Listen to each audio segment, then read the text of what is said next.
Eu não conheci, eu sou neto de Mário de Sacramento, mas não o conheci pessoalmente. O meu avô morreu em 1969, eu nasci em 77, mas obviamente foi sempre uma figura muito marcante na minha vida e na vida de toda a família pelo legado que deixou e pela simbologia que tem para a cidade onde nasceu, Ilhavo, e para toda a região de Aveiro e em particular, obviamente, para a nossa família. Um, Aquilo que sempre me marcou mais na memória do meu avô tem muito a ver em primeiro lugar, com a transversalidade da sua obra, ou seja, não só ele é muitas vezes mais recordado até pela ação política da luta contra o regime, portanto, e pela sua condição de preso político, em que esteve detido 5 vezes, esteve preso 5 vezes. Mas para além disso foi também um intelectual de grande relevância a nível nacional, um dos críticos literários e ensaístas literários mais conceituados da sua época, do neorrealismo, um dos principais teóricos do neorrealismo. Quando eu em miúdo perdia muito tempo na biblioteca do meu avô, no escritório do meu avô, onde estava a biblioteca do meu avô, e nessa biblioteca eu perdia-me imenso tempo a ver a correspondência que ele manteve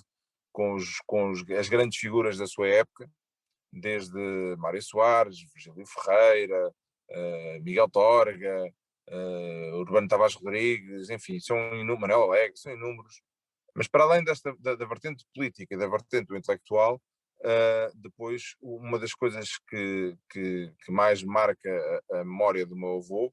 é a sua condição de médico, neste caso de médico dos pobres ou médico do povo, e que foi particularmente visível e presente em Ilhavo, mas era naquela época uma terra de muitos pescadores e em que havia também muita pobreza. E o meu avô era conhecido como um médico que não recusava tratamento e consulta a ninguém, independentemente da sua condição económica.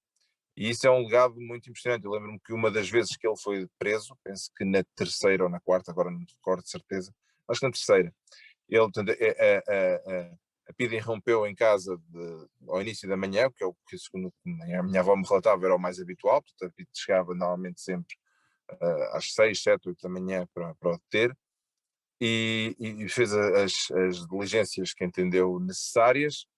e depois a GNR é que o vinha buscar. E a minha avó contava muitas vezes que uma das vezes o GNR que o foi deter, que o foi algemar e levar, chorava copiosamente porque tinha sido tratado por ele e sentia-se absolutamente impotente a ter que fazer aquele trabalho depois do meu avô o ter tratado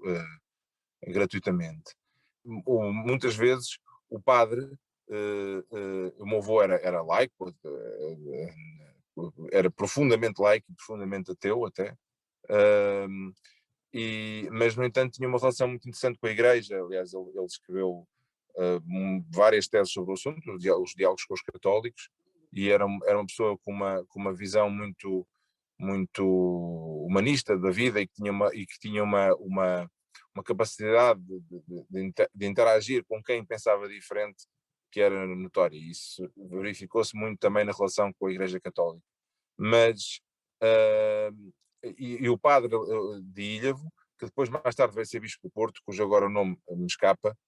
o meu avô ia doar dinheiro à igreja, apesar da sua condição de laico, e depois o padre vinha por trás e devolvia o dinheiro à minha avó porque sabia as dificuldades em que a família vivia pelo facto do meu avô não ganhar dinheiro praticamente nenhum, basicamente é isso. E pronto, esse legado humanista de concórdia, aliás, o meu avô só consegue realizar os congressos de oposição democrática em Aveiro, só os consegue erguer, que foram um dos marcos mais importantes de luta contra o fascismo no país inteiro, e que termina com o Congresso de 73, a que o meu avô já não assistiu, que foi um congresso extremamente marcante e importante para a revolução que iria ocorrer no ano seguinte, e que tem aquele momento bastante significativo da romagem à campa do meu avô e a carga policial no centro de Aveiro, na Avenida Lourenço Peixinho, nesse momento. Mas o meu avô só consegue realizar esses congressos pela relação diplomática que conseguiu estabelecer com o Dr. Val Guimarães, que à época era o governador civil, um homem do regime, obviamente, provavelmente também um bocadinho mais aberto que os outros, e o meu avô só conseguiu realizar esses congressos porque teve o suporte, digamos assim, do Dr. Val Guimarães, e portanto isso mostra a capacidade que ele tinha de erguer pontes entre as pessoas e apesar da sua condição comunista, porque o meu avô era comunista, e há que dizê-lo sem qualquer tipo de rodeios, era um homem que pensava o socialismo e o comunismo de uma forma muito humanista e não dogmática. Aliás, portanto, o meu avô era um homem de consenso, era um profundo democrata, um homem tolerante, um homem um humanista, um homem extremamente cosmopolita para a época, extremamente cosmopolita para a época, e que foi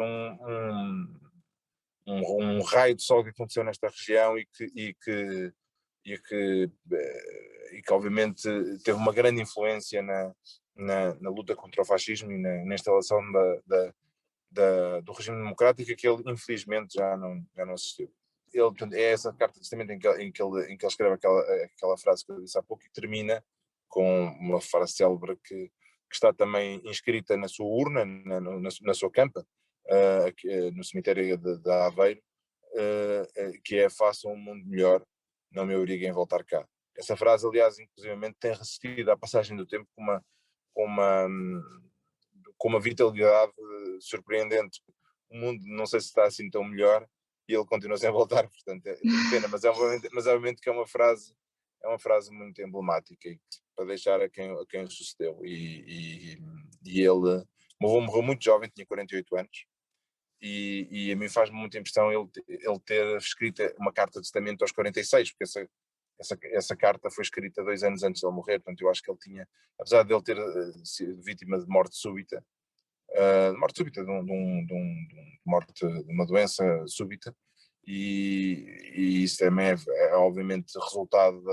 dos anos e anos e anos de cadeia, de tortura, de perseguição, tenho muita pena, obviamente, que ele não tenha vivido mais tempo.